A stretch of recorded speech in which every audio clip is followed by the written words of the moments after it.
Vous verrez toujours parmi ceux qui vivent dans de non hauts degrés de la vie spirituelle une merveilleuse unité d'esprit, même s'ils habitent aux extrémités de la terre. Ils se rencontrent et ils se connaissent, quoiqu'ils ne se soient jamais vus auparavant. Il y a une parfaite unité d'esprit entre eux, afin que tous ne soient qu'un, comme toi, ô Père, tu es en moi, et que je suis en toi. Jean 17, 21. Telle est l'unité d'esprit en Dieu. Paul écrivait, je n'eus point l'esprit en repos, parce que je n'y trouvais pas Tite et mon frère, de Corinthiens 2:3. Il ne disait pas que son cœur ou que son intelligence, mais que son esprit n'était pas en repos. Nous voyons comment Paul vivait, agissait, travaillait dans l'esprit. Et encore dans Romains 8, nous lisons, ceux qui sont conduits par la chair s'affectionnent aux choses de la chair, mais ceux qui sont conduits par l'esprit s'affectionnent aux choses de l'esprit. Vivez-vous selon votre âme ou selon votre esprit? Ceux qui vivent selon la chair sont ceux qui, en pensée et en acte, vivent selon les affections de la chair, tandis que ceux qui vivent selon l'esprit pensent aux choses de l'esprit. La vie de l'esprit, la joie de l'esprit, l'impulsion de l'esprit, la liberté de l'esprit. Car l'affection de la chair donne la mort, mais la pensée de l'esprit produit la vie et la paix. Les deux sphères sont clairement dépeintes dans ce verset. L'âme dominée par la chair, la sphère terrestre, ou bien l'âme dominée par l'esprit, la sphère céleste. Soyez renouvelés dans l'esprit de votre entendement. Éphésiens 4, 23, dit Paul. L'entendement, qui est une partie de l'âme, dominée par l'esprit, doit devenir spirituel.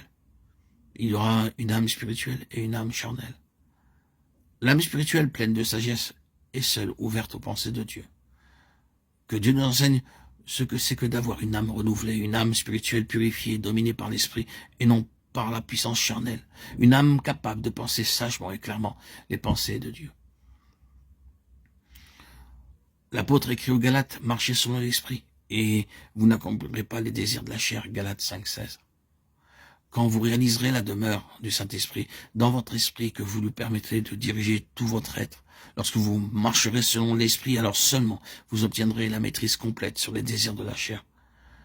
Vous pouvez demander d'être délivré de telle ou telle habitude de la chair, mais à moins que votre esprit ne soit libéré de façon à marcher selon l'esprit, vous retomberez certainement dans votre vieille habitude. Et même si vous n'y cédez pas absolument, vous désirerez le faire, ce qui est presque aussi coupable. Dieu veut que vous soyez délivrés de la servitude de la chair. Et le moyen pour y arriver, c'est de laisser l'esprit gouverner, de façon à ce que le corps soit complètement sous sa domination. Nous voyons dans le Seigneur Jésus, au tombeau de Lazare, comment l'esprit travaille en maître, dominant les armées du mal. Jésus frémit dans son esprit. Jean 11, 33. Frémir ici est l'expression de la douleur profonde, mêlée d'indignation produite dans l'âme du Seigneur, à la vue du pouvoir de la mort sur l'esprit de l'homme. Il alla à la tombe de Lazare avec indignation contre le prince de la mort, et cette indignation de son esprit éclata avec force et puissance. Quand il s'écria triomphant de toutes les puissances du mal, Lazare sort. Si votre esprit était vraiment libéré des liens de l'âme et uni au Seigneur, si vous connaissez la vie dans l'esprit, vous comprendrez dans quelle attitude Jésus s'approcha de ce tombeau. Car c'est la même indignation du Saint-Esprit dans votre esprit qui vous donne la victoire sur les puissances des ténèbres.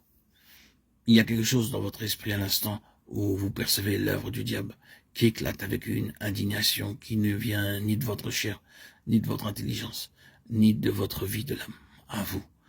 Mais c'est l'autorité du Saint-Esprit dans votre esprit qui jaillit de vous en une étincelle de puissance divine.